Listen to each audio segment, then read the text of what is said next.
We're in chapter 42 of Genesis, and we're studying about Joseph, who had been sold into Egypt by his brethren and who now has come into position where he is governor over all the land.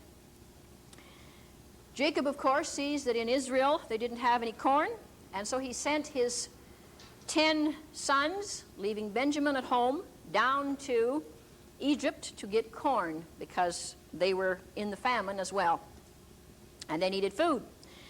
So, of course, in verse 6 you find that Joseph was governor, and his brothers came and bowed down themselves before Joseph with their faces to the earth. This, you'll find, is the fulfillment of a dream that was given to Joseph when he was 17 years old, and Joseph is now 37 years old.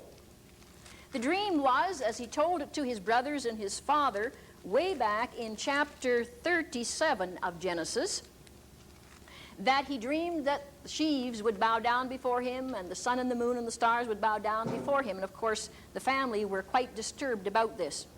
They didn't want to accept this. One reason being, of course, that Joseph was the youngest, or to the second youngest son in the family, and usually if there was going to be anybody who was going to be leader over or higher in position, it would be the eldest son would take the first position. So his dream would seemingly be, first of all, unorthodox in their way of looking at it, and secondly, they weren't about to bow down to him because they didn't love him that much in the first place. At least the brothers didn't. They hated him because his father apparently favored him more. However, we note that when the brothers came in verse 9 and bowed down to Joseph, right down to the earth. As I understand, in those countries they got right down, and their heads were touching the ground, and they bowed down before him. Now, all of a sudden, the dreams that Joseph had returned to him again, and he remembered them. I believe, from what I can understand about the way that God uses the gifts of the Spirit and these types of things, that after Joseph had dreamed those dreams 20 years ago, he had forgotten all about it, completely forgotten them. Now, all of a sudden, as his brothers now bow down to him, he remembers those dreams. I told you in our last seminar I had a story to tell you, and indeed I do. I was 16 years old, just 16. That's a beautiful age, and I know that there are some of you that are watching that are 16 years old, and I never underestimate the power in the hands of a 16 or a 17-year-old. Let me tell you, I think sometimes we adults have a tendency to sort of brush aside how God is dealing with some of these young people. We don't stop long enough to communicate or to consider what God is doing. And so I think possibly we ought to give it maybe even a little bit more consideration, because God is doing some wonderful things in the lives of these young people. However, I am 16 years old, and I am in a Bible school. At this particular point, I am engaged to be married. During that time, it was after World War II, and there was a special fad going on, diamond socks. Bright diamond socks for the fellows. Psychedelic greens, blues, pinks, reds, you know, just flashy socks and ties and all sorts of things like this. And of course, I decided I would like to knit my future husband a lovely pair of socks. I am sitting up on my bed on a Sunday afternoon knitting these socks for my husband-to-be. I am so proud of these socks, and I'm doing such a good job on them, you know. However, when I heard a knock at the door, and of course thinking that it was one of the students, I will tell you exactly what I said. I said, "Grease your belly and slide under."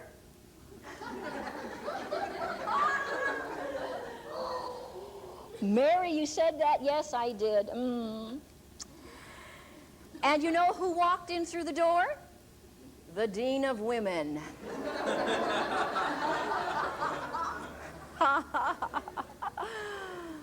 Well, I thought, oh boy, what's going to happen here? Anyway, she looked at me and she went, like this. Now, I know that she was no doubt startled by what she heard, what came behind the door, but as she went like this, and she saw me sitting on the bed, and I thought she was looking at my socks that I was knitting, and she was quite taken up with these. So I held them up so she could see them, and I says, "Aren't they pretty?" And I proceeded to tell her that I was knitting them for my husband-to-be.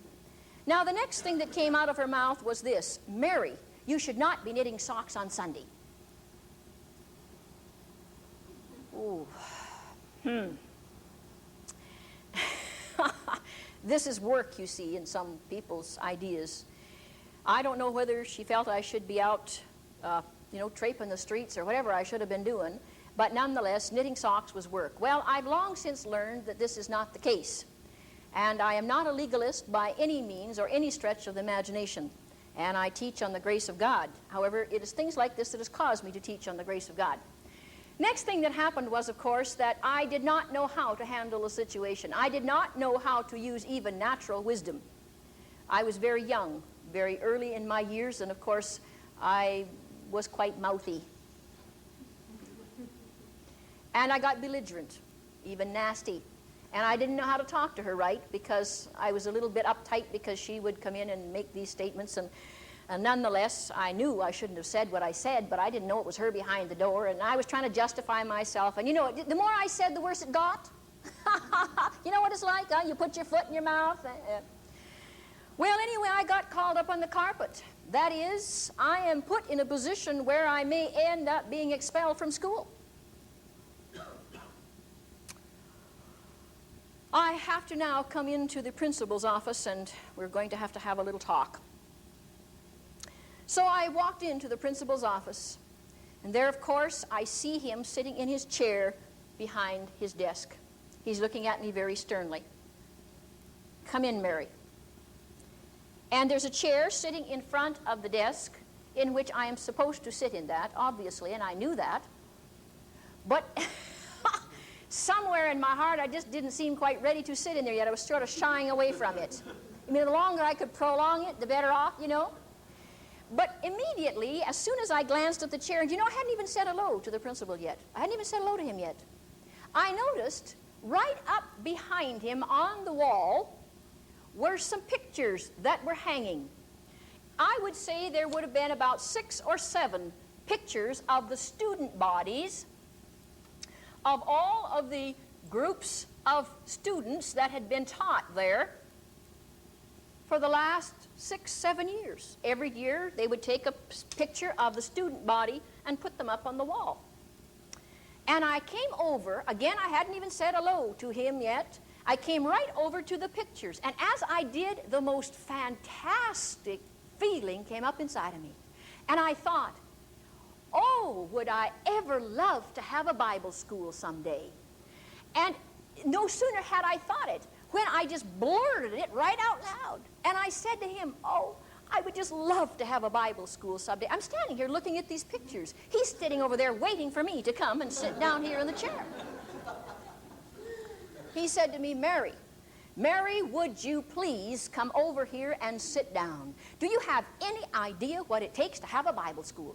You haven't even got the foggiest notion at this point. You're in my office because you're in on a charge of something that you should not have done, and the way that you acted, you don't even know the first thing about Bible schools at this point. And you know that you're almost on the verge of being expelled. Well, at this point, I started to, this beautiful feeling just, I came and sat down in the chair and began to talk with him and to try to straighten out the situation and even try to justify myself a little bit. And the thing happened is that I was left to remain in school on sort of a probation type of a thing, and in which case I behaved myself the rest of the year. Time went by. Indeed, I did end up marrying the man that I knitted the socks for. I gave birth to 3 precious little children.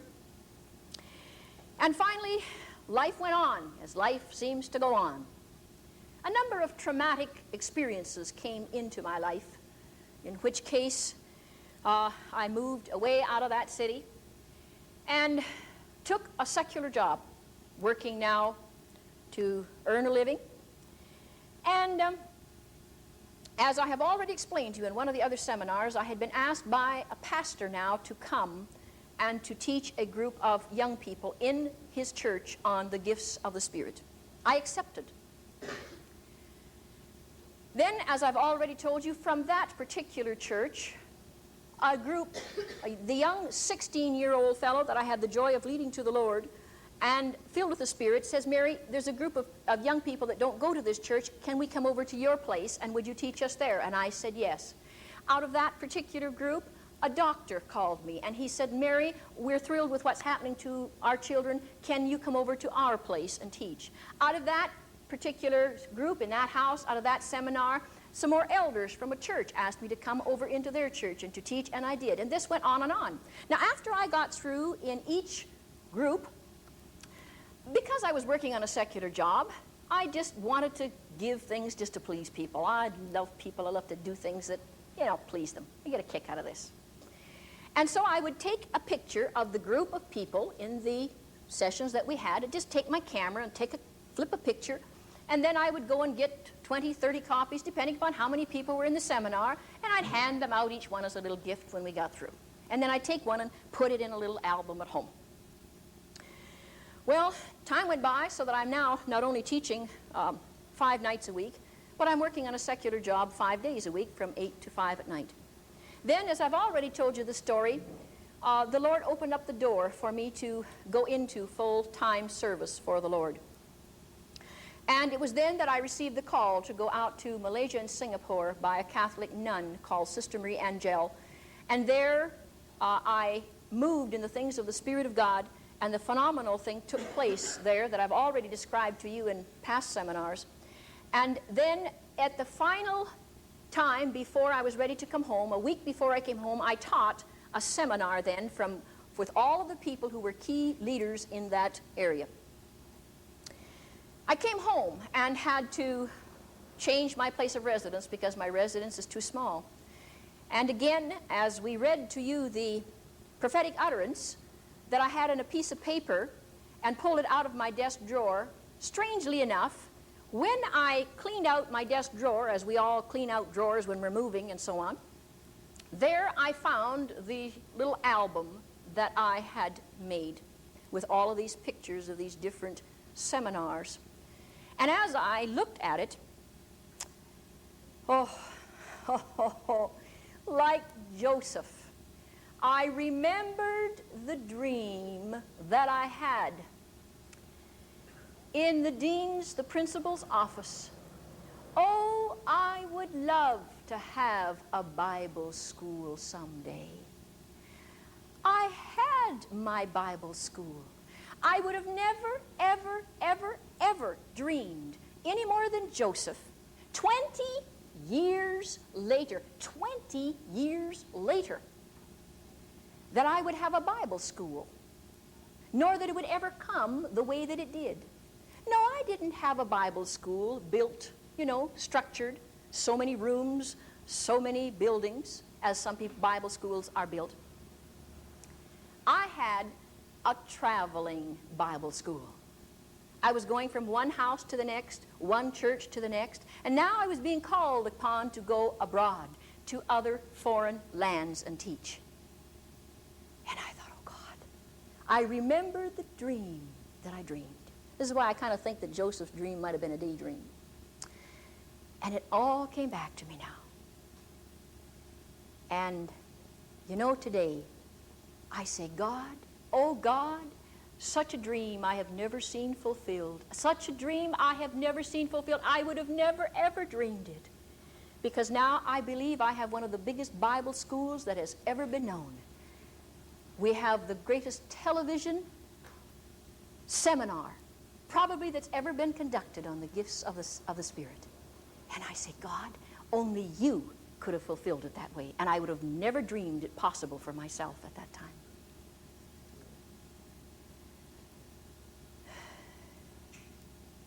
I have a crazy sense of humor, but I sometimes think of the Dean of Women and that principal. And I think, if they could only see me now, they'd probably roll over in their grave. Well, when God declares something, He never tells us how He's going to bring it about, does He? Never does. A lot of time and testing goes in between that. And I believe it was the gifts of the Spirit, even as it was with Joseph, that brought him into that position. It was the gifts of the Spirit that has brought into fruition this particular ministry that God has raised up so that you can receive understanding in these things. And even like Joseph, who was raised up of God to help his brethren in a time of famine, in a time where they needed food, and he knew his people were hungry. I believe God is raising up many, many people today and giving them food. They're hungry. They're desirous for the food, the living Word of God. And God is raising up many people from all over because this is a day and age of a body ministry. And I believe that this is what God is doing today. So this is what thrills my bones. And I look at this story of Joseph and I see what went on before and the years that it went in between. Don't despair. Please don't despair. It may not take you 20 years to fulfill what God wants for you in your life. I believe probably it will take less. You know, I'm sometimes like the prodigal son's brother. You know how it was when his brother went out into the far field and he came back home again and his brother said, how come? You know, he goes out and he goes away from home and he comes back and he gets treated better than me, you know? And I am seeing how God is raising up young people today. Men and women today, you know, they're learning so many things in a much faster time than what I had to learn it. The knowledge that they're gleaning, I'm telling you, far exceeds the knowledge that I could ever learn. And I say, Lord, it's not fair. You know, it took all these years to glean these things, and here these people come into the ministry these years, and you know, they got it all. It's not fair. So please don't despair. It may not take you all that long to learn.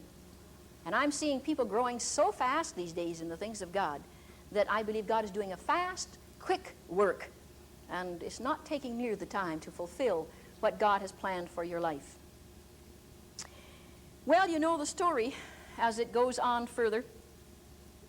And I'm not going to go into it. To me, this is, I would like you to take your scriptures, if you would, and read Genesis chapter 42. How Joseph, what he does to his brothers. I would like to just throw one thing in for free for you as you read the story, in that Joseph put money in the sacks of his brothers and then made it appear as though they had stolen it. Do you remember the story, do you? And this reminded me of a letter I had written to a major department store in the city. And I'll read it to you because I had been in that store getting some goods for Christmas one day. The story from the Bible in Genesis chapter 44 of Joseph putting money in the sacks of his brothers when they came to buy food in Egypt from him during the time of famine was brought back to my mind when I returned home from your store after making some purchases there on Monday, November the 13th. It was a great surprise to me to see my own check returned to me along with the goods purchased. You see, I came home with the goods and the check and the tabulation slip. Both are in the bag. I am sure that the check was accidentally placed in the bag at the time with the tabulation slip. A very benevolent act, but not intentional, I'm sure. However, I am again returning the check to you, not because I can't use the money or because I feel the mistake is basically the fault of the store personnel involved and therefore I have every right to it, or to minimize a number of reasons why it should be returned. But my actions are based primarily on a Christian principle, do unto others as you would have them do unto you. And then I went on to say that it was a pleasure to deal in their store, and I would probably come back and purchase some more goods. I wrestled in my heart, you know, whether or not I should even return the money in the first place. But sooner or later, God deals with you, and you say, yeah, I think I better do that. Well, you know something? I really felt crushed. Do you know that I didn't even get a reply that says, thank you for doing it? I got my canceled check back again, but no note that said thank you. I sometimes wonder, you know, we pay store personnel hundreds and thousands of dollars for people who are floor walkers watching for those who come in and pilfer goods, and you know, one person that sends something back and they never even say thank you. Well, so much for that. That's the way the ball bounces. Not so good, but that's what happens. Anyway, we can find that we can relate to many, many things in the Scriptures as they are given to us in every aspect of life. And I think that Joseph, his intent was not to try to hurt his brethren, but you see, God had raised him up in a time when it was necessary for his brethren to be spared and to be saved. Well, I'd like to carry on with this story. I think we've pretty well wound up on this story, but as they bowed down to him several more times to the earth, again it was continually fulfilled until you see the fruit of it. Will you come back next time? And I'm going to go into chapter 45.